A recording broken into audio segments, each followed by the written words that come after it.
Hi everybody, today is Tuesday, January 28th, and in this video I briefly would like to summarize the main points that I took out of your posts on the first half of Warnock's book, and also preview some of the stuff that's coming up later this week, and a little bit of what's coming up for the rest of this learning module next week. I'm really enjoying reading your posts. I think they're good, they're detailed, they're thoughtful by and large, so please keep it up.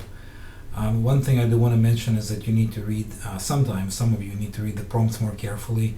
These prompts are your rhetorical situation, and my assessments of your posts are based by and large on on how well your posts fulfill the questions, answer the questions that are asked in the prompts. For example, for the first half of Warnock's book, what I was looking for were not merely your reactions, your responses to his advice, but also how you would connect that advice to the more theoretical points, theoretical ideas that you had encountered before in the other readings.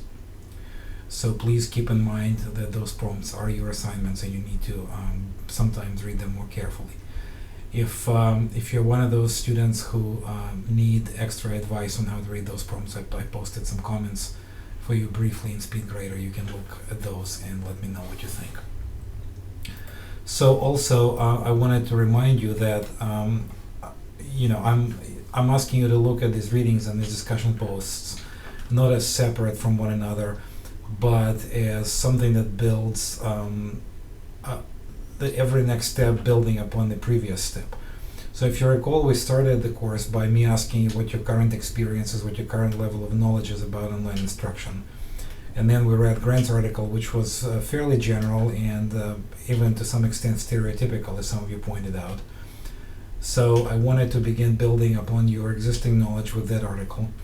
Then we looked at Rich's book on instructional design, which was very theoretical but very detailed and very specific. So again, the idea there was to build upon previous readings, previous discussions, previous ideas. Now we're looking at Warnock. Now we're trying to connect theory with practice. So the whole point of this is that we don't just read and discuss discrete assignments. This is all these are all parts of one continuum, one progression from knowing something, understanding something one way, to understanding it a different way, to understanding it yet a different way, and on and on and on. At the end of each module, as you know, at the end of the first module as well as the other ones, you will be asked to do a synthesis and reflection post, which will be designed to help you pull it all together into a more or less coherent picture of what you learned, what we discussed, what we thought about throughout this module. So looking ahead to the end of week 5, which is the end of next week, begin thinking about how you may want to begin pulling together all these ideas about theory and practice and experience and questions you have had towards some kind of a preliminary set of conclusions about online education, online learning, which you may have gotten out of this first learning module. Okay, so I'm glad several of you picked up on the idea in Warnock about sort of the teacher not coming across as this approachable sage. I think I'm consciously working towards not coming across as such a sage. And in fact, again, I'd like to reiterate that my strategy in commenting on your posts is that I comment on a few, but I really think that my job is to allow the class members to interact with one another, and I only intervene when I see that the discussion has taken a different turn, that I need to kind of nudge you a little bit towards something. So that's my role. I think I'm trying to model the kinds of behavior that I think is good teaching behavior when you teach online, and that's why I do it. Okay, so in the following narrated slides, I'd like to briefly summarize some of the key points which I took out of your conversation on Warnock. So take a look at those, and of course, as always, let me know if you have any questions.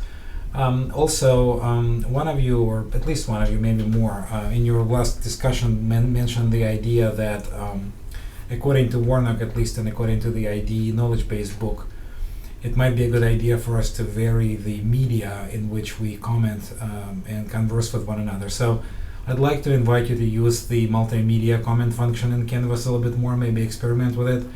You can record audio for one another, you can even record video if you want to. So just give it a try if you want. You don't have to do it. If you're feeling comfortable typing things as you have before, that's fine. But feel free to give multimedia commenting a try if you want to. It can be accessed right there from the comment field in the discussion forum. Anyway, take a look at the following slides, and as always, let me know if you have any questions. I look forward to the next batch of postings, and have a great day. Have a great week. Bye-bye. Hi again. So again, this is just a brief summary of some of the main ideas and main concerns that I saw in the discussion forum of the first 8 chapters of Warnock's book. I think these are all valid, very interesting, very good points that I'd like to encourage you to keep thinking about as you become more knowledgeable about online instruction.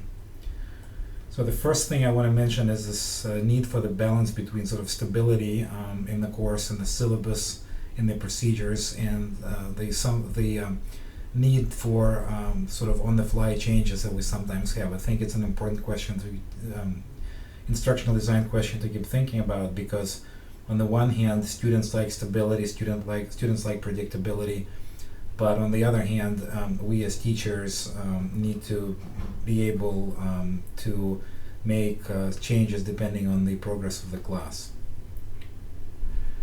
The other concern that came through in many posts is the need for continued need for the building and sustaining of social presence and interaction. Warnock makes it pretty clear that online instruction is not about quote-unquote delivery of material, that it is about interaction, that it is about construction, that it is about conversation among people. And this came very strongly through in your posts, and I'd like you to continue thinking about this as a key element of instructional design and key element of online teaching. Several of you mentioned the difficulties in organizing meaningful collaboration online. And I think that's an important point. That's a point well taken. Collaboration is difficult to implement face-to-face and online, but in online environments we're of course faced with limitations of the technology that we have to work with, and so we need to be super creative, super diligent in collaborative assignments and creating online environments for collaboration for our students. This, of course, is connected to the general limitations of the technology that is being used. In our case, here at UCF, it's Canvas. In other places, you will encounter other learning management systems and other approaches to technology. And so you need to be aware, of course, of what your technology can and cannot do for you, and what it can and cannot do for the students, and format and design your activities accordingly.